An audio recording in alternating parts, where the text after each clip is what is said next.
చేస్తూ ఉన్నాను. ఇక్కడ కరెక్ట్ ఈ వాడ ఎస్సీ జనగామ జిల్లా 5వ వార్డులో వన మహోత్సవ కార్యక్రమం నిర్వహించారు. Municipal chairperson Balamani Srinivas, councillor Bhaskar municipal commissioner తో కలిసి మొక్కలు నాటారు.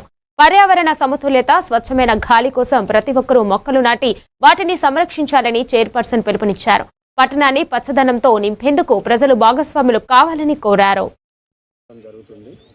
రాష్ట్ర వ్యాప్తంగా వర్షాలు ఈ 2-3 రోజుల నుంచి సమృద్ధిగా ఉన్నందున ఈరోజు రాష్ట్ర వ్యాప్తంగా పెట్టమని ప్రభుత్వం నుంచి ఆదేశాలు రావడంతో మొన్న బతుకమ్మ కుంటలో దాదాపు 100 మొక్కలు, ఈ బాణాపురం ఈ పోచమ్మ టెంపుల్ చుట్టుపక్కల 100 మొక్కలు ఏర్పాటు చేసుకున్నారు. మన మున్సిపల్ కమిషనర్ గారికి, కౌన్సిలర్స్కి అందరికీ, ఈ వార్డు ప్రజలకి, ఆర్పీలకి అందరికీ నా హృదయపూర్వక నమస్కారాలు తెలియజేస్తున్నాను.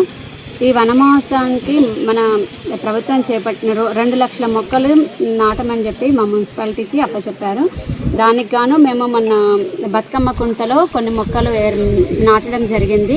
అలాగే ఈరోజు 5th వార్డు బాణాపురంలో కూడా చేసినటువంటి ముఖ్య అతిథి జనగామ మున్సిపల్ చైర్పర్సన్ గారికి, అలాగే కమిషనర్ గారికి, అలాగే ప్రజాప్రతినిధులకు, వార్డు సభ్యులకు ప్రతిష్టాత్మకంగా నాటడం జరిగినది. వన మహోత్సవం అంటే ఏదో చెట్లు పెట్టి పోవడం కాదు, వాటి సంరక్షణ కూడా మున్సిపాలిటీ బాధ్యత తీసుకుంటుంది. కాబట్టి ప్రజలు కూడా దీనికి సహకరించాలి. ఈరోజు చూసుకుంటే పర్యావరణ పరిస్థితులు ఏంటి అంటే జన జీవనం కానీ ఇబ్బందికర పరిస్థితి ఏర్పడ్డది. కాబట్టి వన